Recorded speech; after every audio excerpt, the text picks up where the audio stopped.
Hi guys, welcome to 2020 Vision for Producers.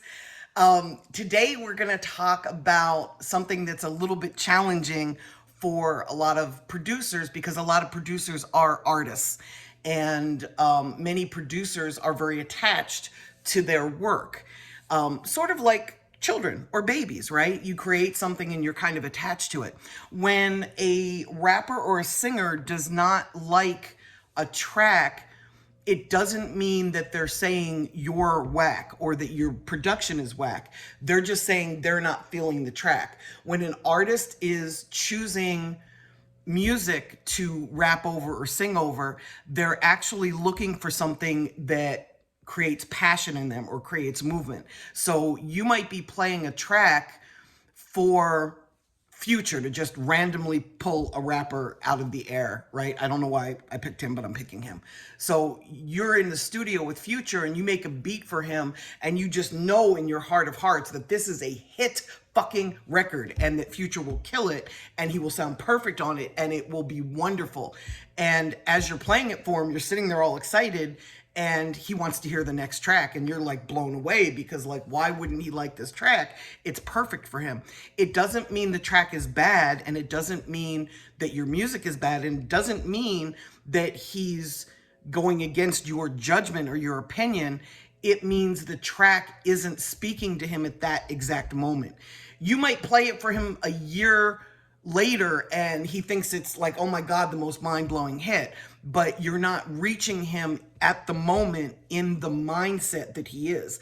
And again, it doesn't mean that your track isn't good. It means it's not reaching him. So if you can take yourself out of that whole judgment thing where you think when you're playing beats for an artist or you're sending them a pack of beats and they don't want any of those beats, it doesn't mean you're not a great producer, and it doesn't mean that the music was bad or that they thought the music was bad. It's that it wasn't what they were looking for in that moment. When you spend time with rappers, you learn, and singers, you learn that they have a certain mind frame that they're in and they're looking for a song that's in that mind frame. And then another way that I see producers shooting themselves in the foot, and today I'm really talking about like your mind state and your mindset, because if you're trying to sell tracks, this is a business. It's like me trying to sell you this pen. It's not whether this pen is good or whether this pen is bad, although this is my favorite pen. I think this is an amazing pen, but it's the person that I'm trying to sell the pen to, what are their needs and am I filling their needs? This is a black, really fine point pen. And if they're looking for red ink and they're looking for a fat line, it doesn't matter what a great pen this is, they're never going to be happy with it because they want a red fat line. And in a million years, this pen will not produce a red fat line. It's a black fine tip point pen. So your beats are kind of the same way, where an artist is looking for something, even though they're telling you, no, man, I'm not looking for anything special. They have something in their head, whether they know it or not, that they're actually looking for. So let me get back to the other way that I see some producers shooting themselves in the foot. And I'm hoping that this isn't you guys. And in case it is, just kind of keep this in the back of your mind. Sometimes you'll make a beat and you'll think, man, this is a great Pop Smoke sounding beat. And you'll go into the studio with another artist and you'll say, yo, I've got this beat that you'd be perfect on. It's got like that Pop Smoke flavor. And you shouldn't say that, because in their mind, they may not see themselves as a Pop Smoke type of rapper. So you could be shooting yourself in the foot before you ever play the beat, because in their mind, they cannot get rid of the fact that you just said, this is like a Pop Smoke flavor. You're saying the right thing, but they're not receiving it in the right way. So if you would just play it and shut the fuck up, you might sell a beat. You might be able to create the most magical hit record with this artist on that beat. And then somewhere down the road in an interview, you can laugh and say, yo, man, this is like for me, I made it. It was like a Pop Smoke feel. And then when it came out with Dude on it, like, it sounds nothing like Pop Smoke, but it's a hit record. It's a great record. And it made me $7 million. So you can either be right or you can run a business and make money. So my advice would be don't unless the rapper says to you, dude, I'm looking for like some Pop Smoke type beats, don't preface your beats by saying anything. Just play whatever you feel in your heart is best for that artist. And if they start to pass on those beats, don't take it personally. Switch up. You know you've got beats that have a million different flavors. Switch up to another flavor and try something in a different lane or a different sound or a different feeling to see if they like that. And if they don't react to that feeling, maybe try another feeling. That's only if you're in front of them. The great thing about beat packs, and I know many of you hate sending them, but the great thing about beat packs is they don't have the producer there in front of them, so they don't run the risk of offending anybody.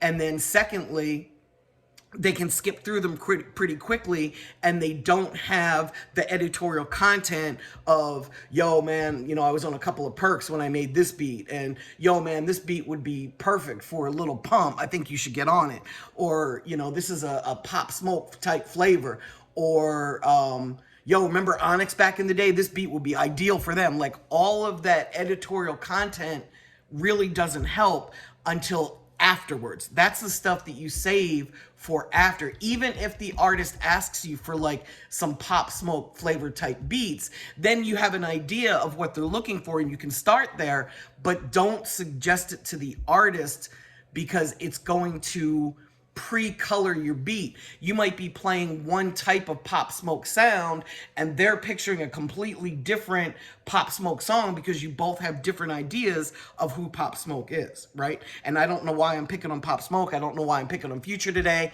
but I'm doing it in a positive way to make my point.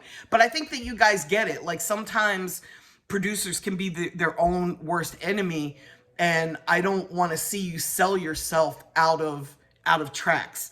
I spent yesterday in the studio with two different producers playing beats for a rapper, and I just kind of sat back and just watched and kind of picked up on what was going on, and I learned a lot from it. And it also reminded me of another time that I was in the studio a couple years ago. This didn't happen yesterday, but a couple years ago, it was an artist who was very new and he wasn't comfortable speaking his mind. So every beat that the producer played, he would be like, yo, that's fire. Yo, that's fire. So he kept like saying that he liked everything. And the reality is, when you're in the studio with the producer, they might play 50 beats. And this would happen even with Dr. Dre. Like, they might play, and I use him because I think he's a great producer. They might play 50 beats and you only like one, and that's okay because you found one out of 50. You didn't have to go through 5,000. You found one that you liked as an artist. So as a producer, your goal is to sell tracks, make money in music. It doesn't matter whether somebody likes the first beat you play, the 5th beat you play, the 50th beat you play, or the 100th beat you play, as long as they like something. So just get in there and build that relationship and build that vibe. And as you get to know what they're passing on and what they're not, you're going to get to know them better. If you're just sending a beat pack and they don't like anything, don't be like, fuck that motherfucker, I'm not sending him anything else. Send him more. Like, get on the phone if you can and figure out like what he likes and what he doesn't like. What kind of mood is he and what kind of vibe? And he might not know. He might say to you, man, I don't know what I'm looking for. I'm looking for some trap shit. And then you send him a beat pack that has all kinds of music in it, and he comes back like wanting to buy 3 club tracks or 3 emo tracks, but he asked you for trap beats. So artists don't always know what they want. It's not that they want a song with a label on it. They want a song that makes them feel a certain way so that they can put lyrics or vocals or whatever to it. That's what they're looking for. So don't shoot yourself in the foot before you can even build that relationship or before you can make some money. I hope that was helpful. Go and do some research. Spend time with other producers. Talk to them. Find out what they're finding to be true and correct. Do the research. The internet is a wonderful, wonderful place, but there's a lot of misinformation on the internet too. And thanks for tuning in. This will be here on my Instagram Live all day.